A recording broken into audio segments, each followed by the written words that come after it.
Well, hello, this is Ed Hearn, the president of St. Augustine High School, and we're on Patio. Today, I have a wonderful guest, Paul Zipper, who is a longtime part of our faculty, but he has a new job, and his new job right in the middle of COVID, where it all had to change. And so I thought it might be a good idea to bring Paul in to kind of explain, well, we had admissions, and now we have this new admissions program. And it's all different, and it's been very effectively done. So, Paul, welcome to On the Patio. Before we get started, why don't we take off our masks? We're socially distanced, so I think we'll be all right here. Sounds good. Okay. So you've been here 16 years? Yeah, 16 years, right on the dot. 16 years, and I know you're a history teacher. Yep. Dear to my heart. Good job. And you're also now director of admissions. Yeah, for about a year and a half. About a year and a half. So you kind of saw it the old way, and now you're seeing it this. Well, you've recreated it. Let's be realistic here. It's been completely recalibrated. So how's it going this year? You know, it's going pretty well. For having to change on the fly, you know, you start planning for admissions, different cycles, and so we wrapped up our previous year's cycle and had some pretty exciting and enthusiastic plans for this cycle, and roughly end of February and beginning of March, all that changed. So we still have a great plan in effect now, but we also have some plans that we spent some time on last year that you know, at some point we'd like to actually implement. But you know, we sat down as a team with Coach Hopt and Mr. Hearn and several other people that all had a hand in how we were going to approach this, and set forth what we believe was a pretty effective plan that allowed for us to remain safe on our campus when we brought people onto our campus to take tours, and allowed for us to still progress in ways that maybe aren't the most comfortable for us, but most certainly gives us a chance to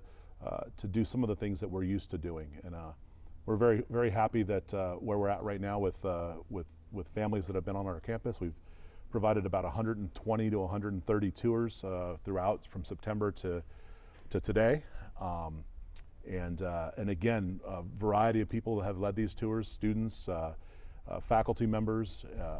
You know, Mr. Horn's taken a few tours, and Coach Hopt. So we've made do with what we've had. Obviously, the strength of our admissions program is always in getting people onto our campus and getting them kind of you know, acclimated to what we do and to see our students. And so most certainly it was a bit of a change up, but a lot of people have all pitched in to kind of make it happen.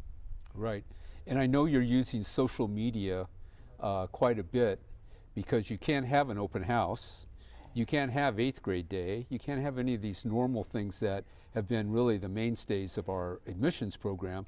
So when I said recreate, you had to really kind of think outside the box, so to speak, to get the message out to prospective families about all the great things that go on at our school. Yeah, that's true. I think when you look at what historically we've done, and I spent 4 years teaching in Catholic middle school. I was at School of the Madeleine as a junior high teacher. One of the most exciting components of an 8th grade year is when saints would come and visit us, and frankly, that was a rough thing to swallow this year when we realized we weren't going to be able to actually be on campus. So it hasn't just been the Instagram and the Facebook and things like that, but it's the virtual world of admissions that's really you know, shaped our approach this year. I completed 36 or 38 virtual Zooms with the various Catholic schools. So we still did get some FaceTime. You know, it was really nice working with Erica Hubner over at OLP. We were able to mesh our schedule with their schedule and allow the flexibility for our junior highs, which many are on campus, and still a lot of students still off campus, but allowed the virtual platform allowed us to be able to show our admissions video, allowed us to meet with the boys, allowed the girls to meet with OLP, and it was a lot of meetings, a lot of minutes, a lot of hours, a lot of repetition. But for us, it became we really wanted to provide what we've been able to do for so many years, which is that experience of getting to meet with us and getting the FaceTime and seeing what we're about. So we were able to share quite a bit. We ultimately sent out packages of folders and masks, which was not anything we've ever done before, but branded masks and some stickers. So the 8th graders still got the sense of kind of what our admissions process was kind of all about. So between the campus visits that took place virtually, we ran a 4-week virtual admissions presentation program. Several of those weeks are posted on our website on the Saints admissions virtual admissions presentation. So a family can go to our website and actually see some of the different programs that you put together. Absolutely. We talked about the Saints experience. We talked about financial aid in week 3. We talked about our new robotics lab in week 3 and our overall academics program in week 1. So you hear from our assistant principal, Greg Hecht, and science department chair, Katie Walp, and just a variety of people. One of the highlights that we've received a lot of really favorable feedback on was talking about the Saints experience with our ASB, our leadership program, and hearing from so many of our boys that participated and presented what we've been doing well for so long, and we're able to actually cover a lot of the bases for us. So different for sure, but and most certainly the fear for us was no open house. So if you don't have an open house, how do you get to see our campus, and how do you get to meet these people? So for us, that was a really big and important series of events for us. And yeah, go to our website and admissions. It's right there, Saints Virtual Admissions Presentation Hub, and we'll have 3 weeks up, the three weeks of presentations up by the end of the week. So we have 40 days left until students will come in here and take their test.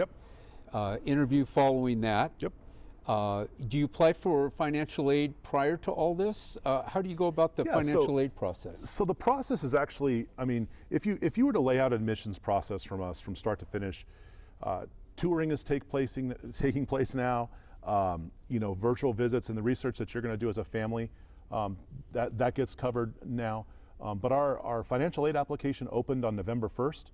So there's a lot of support on our admissions site on the financial aid page to learn a little bit about the process. So that's open and available. Obviously the application to actually apply to come here is available.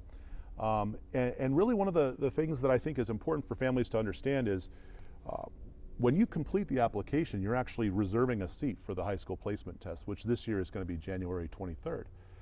So our plan right now is to go forward with that. Obviously, the situations in the state and county and things like that, we're very well aware of it and monitoring it. But right now, with the plan that we have enacted here on our campus for our safe reopening, we feel very confident that environment will be conducive to being able to host it. But obviously, stay tuned.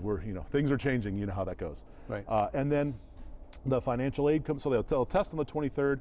The financial aid application is due the following Monday, so that's the 25th of January. And then we're going to have our interviews on the 20th of February. So again, really excited about the process. It's all laid out for you on our admissions site, or you can email me, whatever you'd like. But if you're curious about it, that's a great starting point because there's a ton of information on there. Well, thank you, Paul. I would like to say, just as we sign off, that we are ready to provide $3.6 million in financial assistance. So if the sticker price seems expensive, please, if you're out there and you have an 8th grade boy and there's a great desire to be a Saintsman, don't be shy about applying for financial assistance. 53% of our young men are on financial aid. That's who we are, that's our community, and we are happy to assist families to get their sons through this great school. So thank you again, and until next time, stay safe, stay healthy, and have a very happy New Year and a Merry Christmas.